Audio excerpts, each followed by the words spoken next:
Hi, I'm Thomas Johnson, and I'm the founder and CEO of GetUpNGetFit Wellness Coaching Concierge. I'm also a C-suite advisor, investor, and you're listening to How May I Serve You, where I'm constantly on the quest to surround myself with the best coaches while learning how to better serve our executive clientele by asking them, How may I serve you? Today's show is sponsored by Get Up and Get Fit. Get Up and Get Fit will be providing students with textbooks and school supplies in Cambodia in honor of our guest today, as well as our philanthropic mission to impact at least 50,000 people per year. And today's guest is Melanie Wexler. Melanie Wexler. How are you doing, Melanie? Hi, how are you? I'm doing good. Awesome, awesome. Bringing 18 plus years of recruiting and staffing experience, Melanie started career and life coaching in 2017 to help people find meaningful and fulfilling work. Her success as a recruiter was driven by her ability to get her candidates hired. It is this innate knowledge of the market that she brings to her clients now as they navigate the job search process. Melanie, how you doing? How you doing? What's going on? I'm good. I'm just, today's a work day. Got you, got you. Okay, so Lots you're of busy at work. calls, lots of talking to people today. So Understood. Also, make sure to take the time to take a deep breath. All right, recollect yourself. definitely. There we go. So Melanie, I want you to talk to us. All right, tell us a little bit about yourself. Where Yeah. you from? So I'm actually originally from Missouri, but I've lived out here on the East Coast of Maryland for over 20 years now. Oh, So okay. 21 years, I guess. So I'm I consider this home at this point in the Maryland. game. Okay, 20, Um, 21 years. yeah. So, and that's where I got, when I came out here that many years ago, that's when I started as a recruiter. And Okay. I spent my career as a recruiter up until about 2016, where I left my company where I was with them for 8 years. Hmm. And in 2017, I honestly went on a journey, my career journey myself. I didn't know what I wanted to exactly do. I thought I was going to actually end up in corporate recruiting, which was the direction I was headed.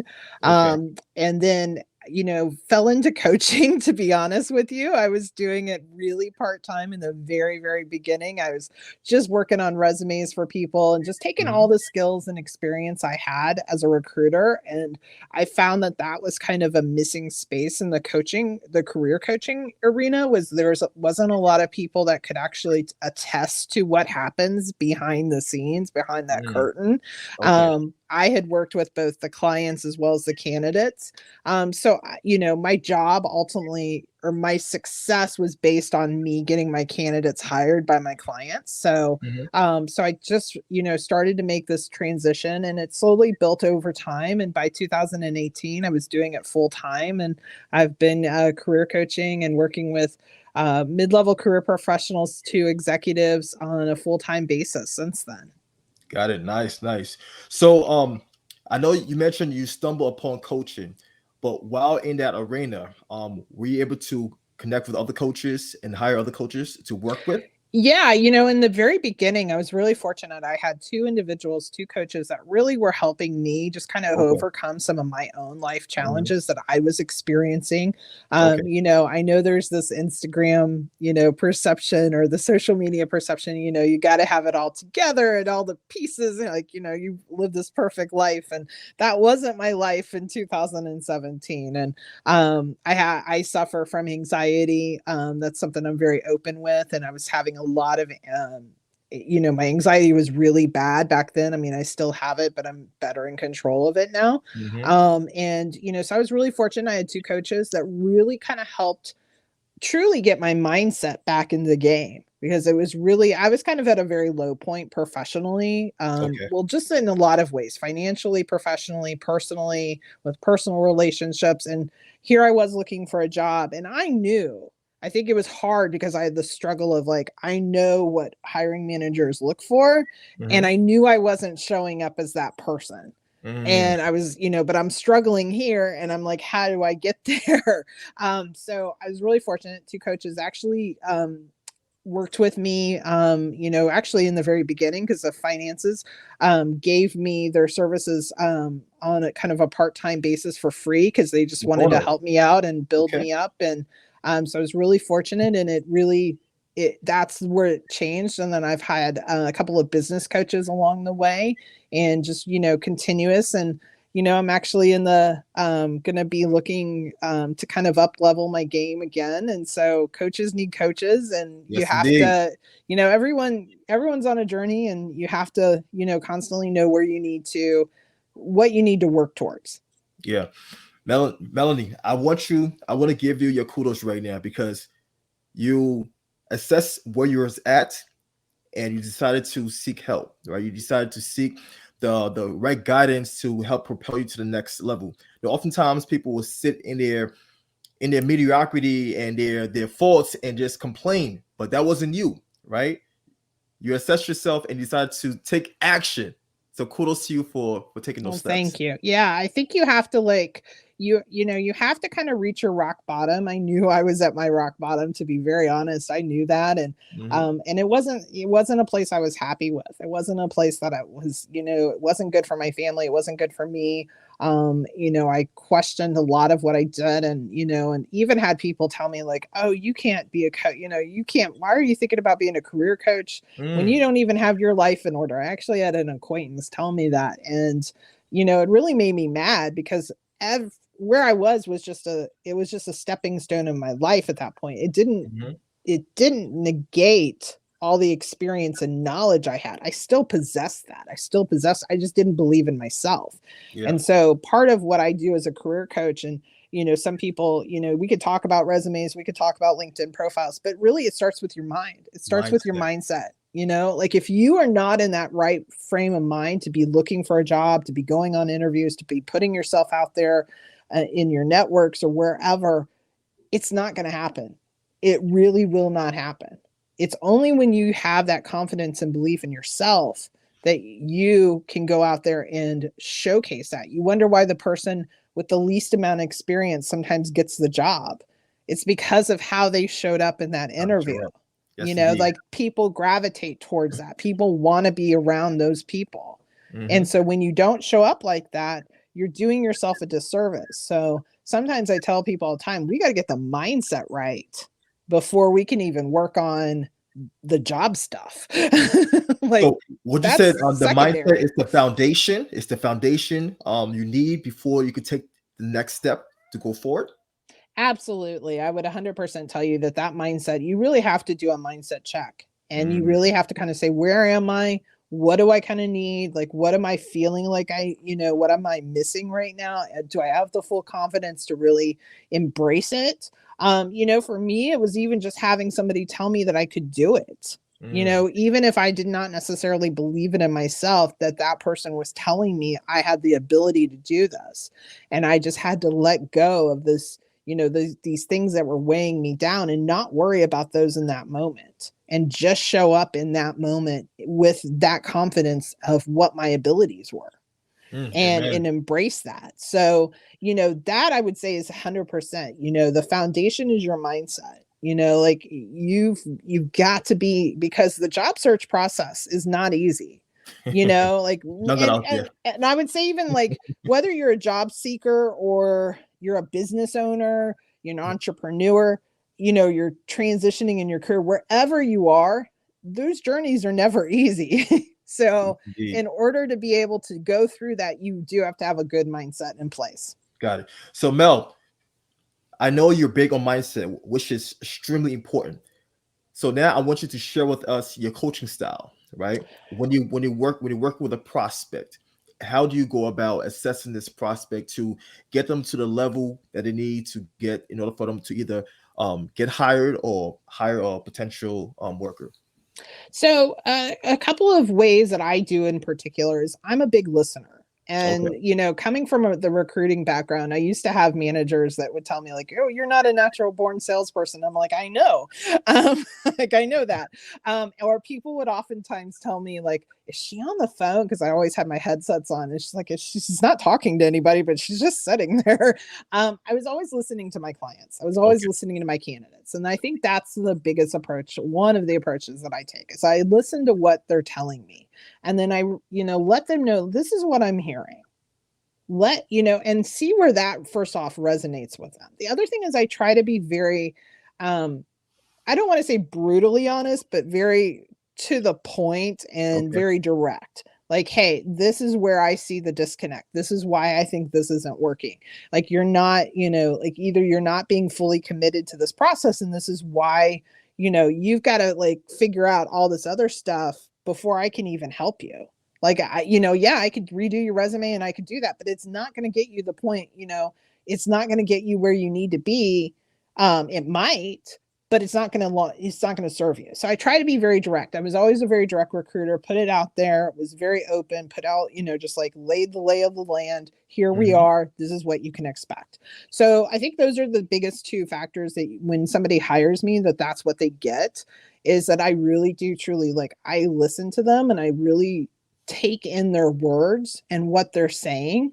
And so I think sometimes just having that third person that, of course I want you to succeed. I want to be, I want to be your cheerleader, but I'm not, I don't have a stake in the game per se. Like I'm not your spouse, or I'm not your, your family member, your kids, your, wherever. I'm not in that, stake in that game, where when you start listening to everybody else around you, sometimes all of that floods in and it's really hard to hear your own thoughts. Yes, indeed. It becomes noise. Exactly. It becomes noise, and these individuals hire you for a reason, right? They hire you to help them get to the next level. So they have to be willing to put their ego and their pride down and actually listen to learn, and listen to take action, So this is why coaches are here. We're not just here to listen. Being empathetic is, of course, is important, but if you're constantly stroking their ego and you're not trying to push them towards the next step, then what's the point? Yeah, I mean, at the end of the day, it's like, if I won't be doing you I would be doing you a disservice by not being honest with you.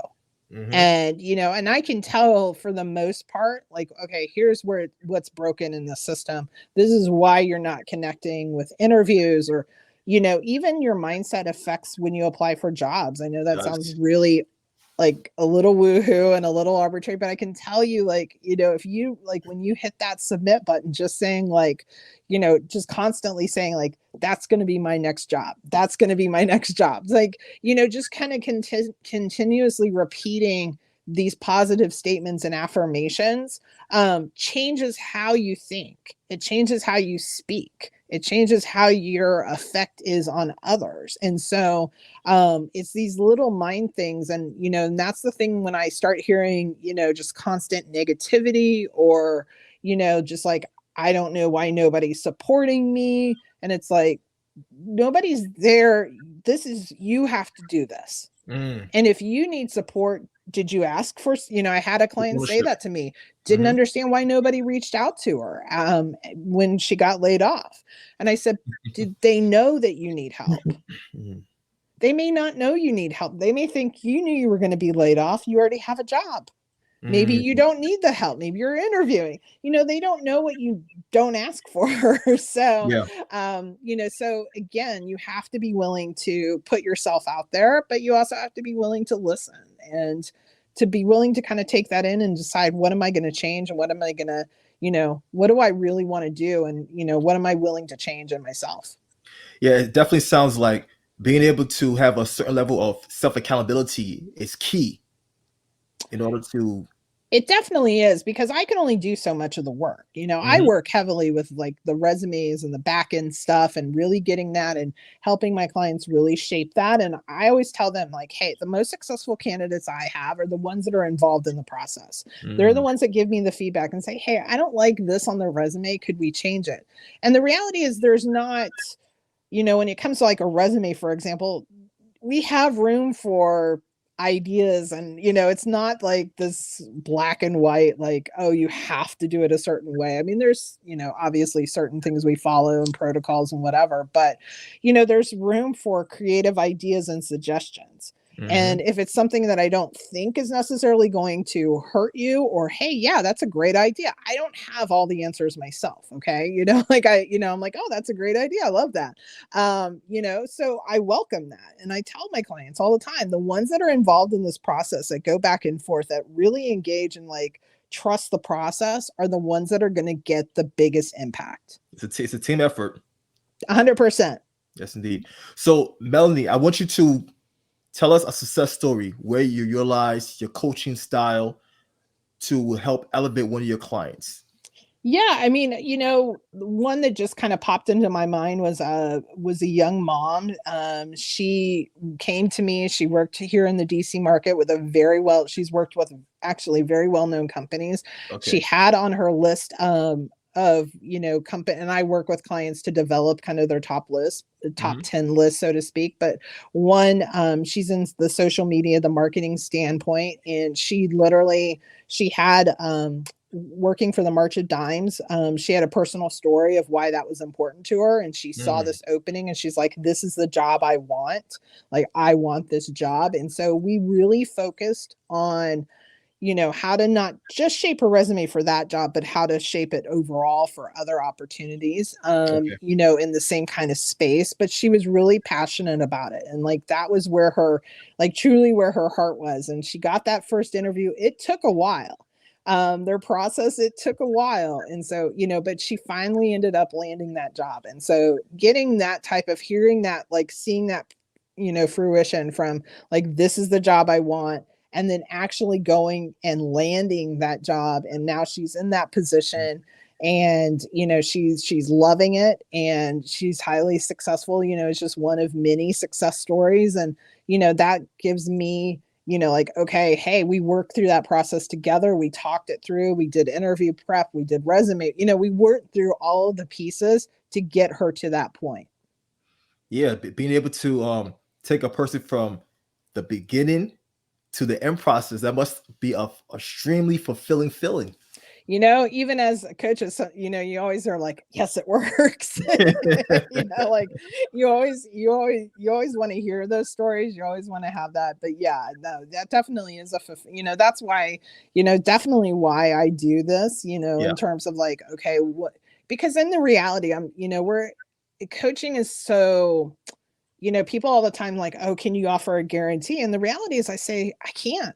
It's I teamwork. never, even as a recruiter, I couldn't offer you a guarantee that I could Mhm. land you a job, because there's so many factors in this that we don't control. I don't control you. Like, I can give Mhm. you all the advice in the world, but if you choose to not implement it, I can't control that. But you can't control if that person actually reviews I can't control what happens once you hit submit on that resume, and neither can you.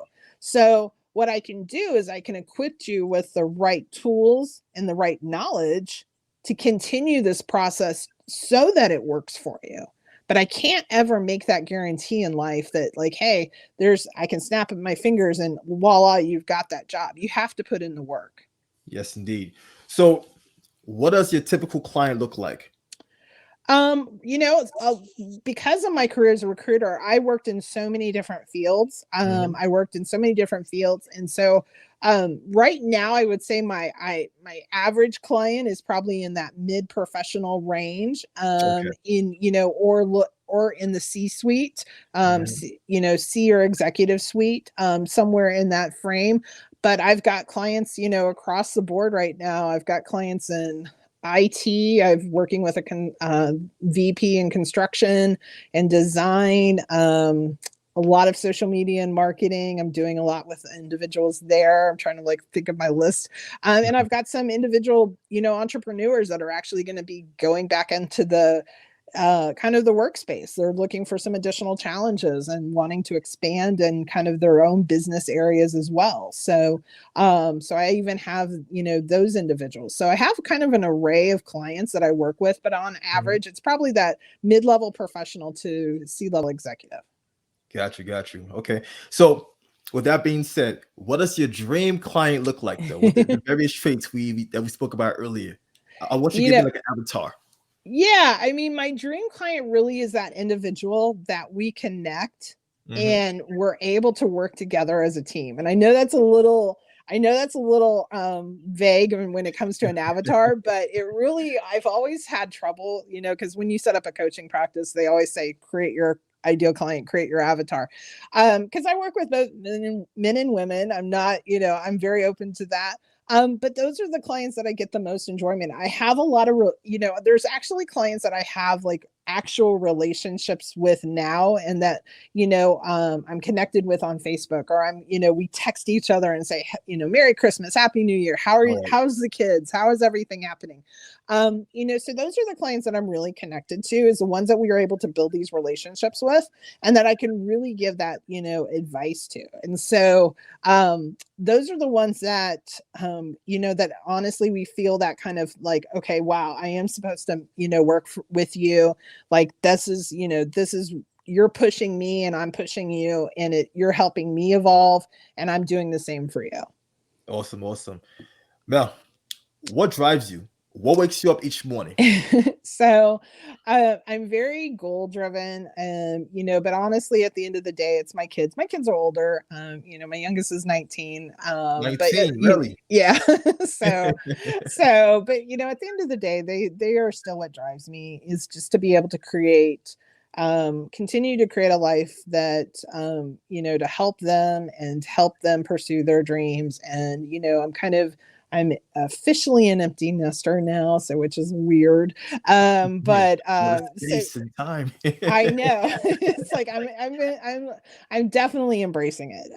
But no, it's definitely, I think just right now my biggest motivation is myself, is just to really, really achieve the goals that I put out for myself. And I have some really big goals for myself that I, have, had a couple of rough years, just family stuff that, had to pay attention to and really had to focus on, which of course is the most important thing. And so now I really feel like this year is kind of my year to focus on the things that I really want to do, and being able to achieve those.